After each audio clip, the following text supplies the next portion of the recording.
दूल्हा के पापा जी मांगे ले अपाची हो। दूल्हा के पापा जी मांगे ले अपाची हो।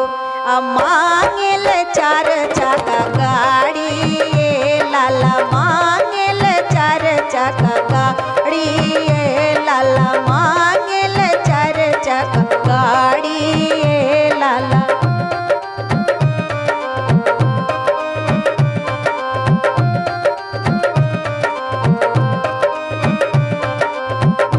घर जैसन घर नहीं खे, बर जैसन बर नहीं खे।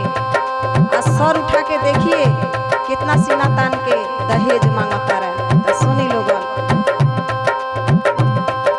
घर जैसन घर नहीं खे, बर जैसन बर नहीं खे। घर जैसन घर नहीं खे, बर जैसन बर नहीं खे।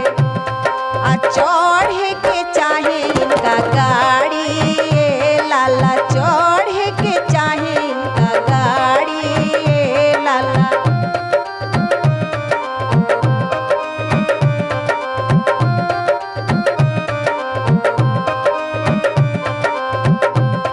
तो सुनी लोगन, एक के बात रही तो अलग बात बा।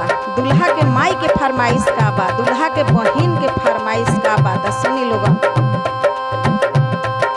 दूल्हा के माई मांगे गइया भैंसिया हो। दूल्हा के माई मांगे गइया भैंसिया हो। आ बहिना मांगेली एगो पाड़ी लाला, बहिना मांगेली एगो पाड़ी लाला।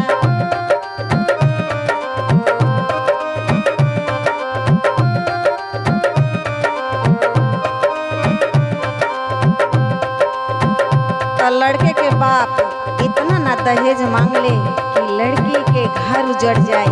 तो सुनिए, लड़की के बाप का कहता रहे बेटी खातिर, घर बेची देह खरियाना बेची देह बहू, घर बेची दे है खरियाना बेची दे है भो। आ बेटी हमर रहे खुशहाल ये लाल, बेटी हमर रहे खुशहाल ये लाल, बेटी हमर रहे खुशहाल ये लाल।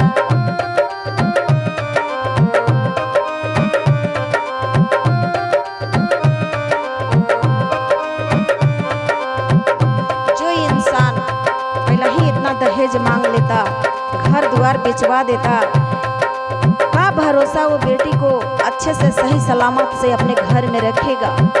सोचिए, तो ऐसे ऐसे लोगों से सावधान हो जाइए। तो आगे सुनिए, बेटी का कहतारी उठ के खड़े हो जातारी और बेटी कहतारी, जानी बेचो घरवा हो, जानी दुआरवा हो, जानी बेचो घरवा हो, जानी बेचो घरवा हो, जानी दुआरवा हो। आ नई हर में रहम मंजूर ए पापा, नई हर में रहम मंजूर ए पापा। काहे खातिर? हमरा खातिर घर द्वार बेच देब, तू दुखी हो जइब, हमका खुशहाल रहे।